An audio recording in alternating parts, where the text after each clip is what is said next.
महादेव की बनाई गई इस दुनिया में क्या कुछ नहीं हो सकता, आप अंदाजा तक नहीं लगा सकते। महादेव बेअंत हैं। हम और आप महादेव की महिमा को समझ नहीं सकते।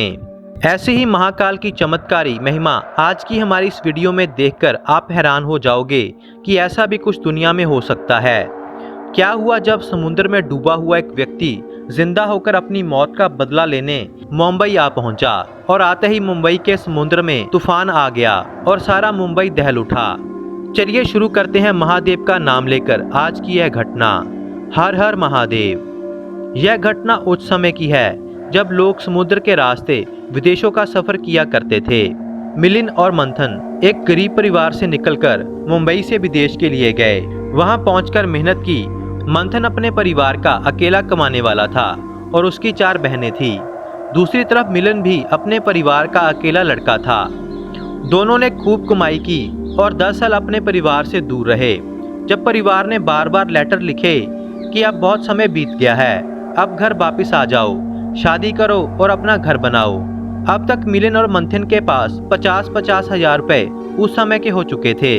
उस समय के 50,000 अब के समय के करोड़ों रुपए की कीमत के हो गए। सो दोनों ने सोचा कि बहुत समय हो गया परिवार से दूर रहते हुए, परिवार के पास जाने का अब समय आ चुका है।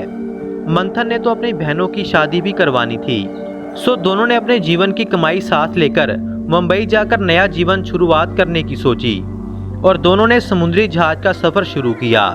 लेकिन लालच व्यक्ति का सारा जीवन बदल देता है, इससे बचा नहीं जा सकता। जहाज के सफर के दौरान मिलिंद के मन में एक लालची विचार आया कि मेरे पास 50,000 है और मंथन के पास भी। अगर मंथन के 50,000 भी उसे मिल जाए तो सारी उम्र कमाने की जरूरत नहीं पड़ेगी। इस समुद्र में अगर मंथन को गायब करवा दिया जाए तो किसी को क्या पता चलेगा। ऊपर से सिर्फ मिलिंद को ही पता था कि मंथन के पास पैसा कहाँ है। एक चालाकी से मिलिंद ने मंथन को जहाज के डेक पर एक रात को बुलाया और समा देखकर उसने मंथन को समुद्र में धक्का दे दिया और किसी को पता तक नहीं चला। अब मिलिंद के पास 1 लाख रुपए हो चुके थे। मिलिंद अपने घर पहुंचा, अपना नया घर बनवाया, शादी की और परिवार के साथ आराम से रहने लगा। उधर मंथन का परिवार आज तक अपने बेटे के इंतजार में मिलिंद के पास बार बार पहुंचता है और मंथन के बारे में पूछता है। मिलिंद यही कहता था कि मंथन ने तो विदेश में किसी विदेशी लड़की के साथ शादी कर ली है, अब वे वापस कभी नहीं आएगा। मंथन का परिवार उसके इंतजार में तबाह हो गया, लेकिन मिलिंद ने उनकी कोई भी मदद नहीं की। सो धीरे धीरे कर समय बीता। कुछ समय के बाद मिलिंद के घर एक लड़के ने जन्म लिया, लेकिन जल्द ही पता चला कि मिलिंद का वह लड़का ना तो बोल पाएगा, ना ही सुन सकेगा और ना ही अपने शरीर को हिला पाएगा। कुछ ऐसी बीमारी के साथ उसके लड़के ने जन्म लिया। इस लड़के के बाद मिलिंद कभी बाप भी नहीं बन पाया। मिलिंद अरबोपति आदमी था, इतना कमाया हुआ पैसा अब वह किसे देता। सो अपने बीमार बच्चे को ठीक करवाने के लिए उसने काफ़ी कोशिशें की। कोई डॉक्टर कोई वैद्य नहीं छोड़ा, यहाँ तक उसकी पत्नी भी गुजर गई। उसकी जायदाद का एक एक पैसा बच्चे के इलाज में खर्च होता गया, लेकिन वह बच्चा कभी भी ठीक नहीं हो पाया। धीरे धीरे कर अब वह बच्चा 18 वर्ष का हो चुका था। मिलिंद की सारी संपत्ति खत्म हो चुकी थी। वह भी अपने बच्चे के इलाज करवाते। एक दिन अपने लड़के के पास बैठकर मिलिंद कुछ सोच ही रहा था कि अचानक से एक साधु उनके घर आया। मिलिंद ने साधु से अपने बच्चे को ठीक होने की कामना की और मिलिंद ने अपनी जेब से पैसे निकालकर साधु को देने चाहे। उस समय मिलिंद की जेब में सिर्फ 100 रुपए का नोट था। 100 रुपए साधु को दिए और साधु वहां से चला गया। जब साधु घर से निकल ही रहा था तो एक हंसने की आवाज मिलिंद को सुनाई दी। जब उसने पीछे मुड़कर देखा तो मिलिंद का वह बच्चा जो 18 सालों से हिल तक नहीं पाया था, वह उठकर बैठा था और हंस रहा था। मिलिंद बहुत खुश हुआ कि साधु ने मेरे बच्चे को ठीक कर दिया। लेकिन जब वह लड़का बोला तो मिलिंद एकदम से चुप हो गया।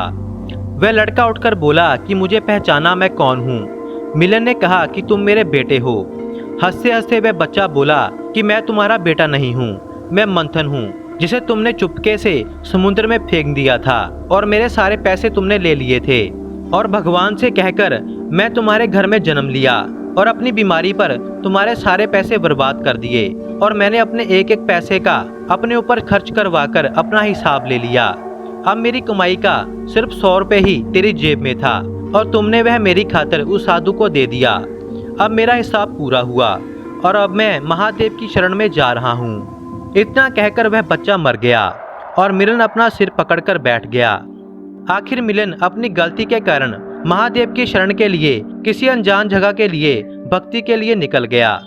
कहा जाता है कि बहुत बार मिलन को केदारनाथ देखा गया है, वह भी साधु के रूप में, लेकिन यह नहीं पता कि उसके पाप इस तरह से महादेव खत्म करेंगे या फिर नहीं। यह तो महादेव ही जानते हैं। आप इस बारे में क्या कहोगे कि मिलन के पाप महादेव इस जन्म में दूर करेंगे या फिर नहीं? हमें कमेंट कर जरूर बताना।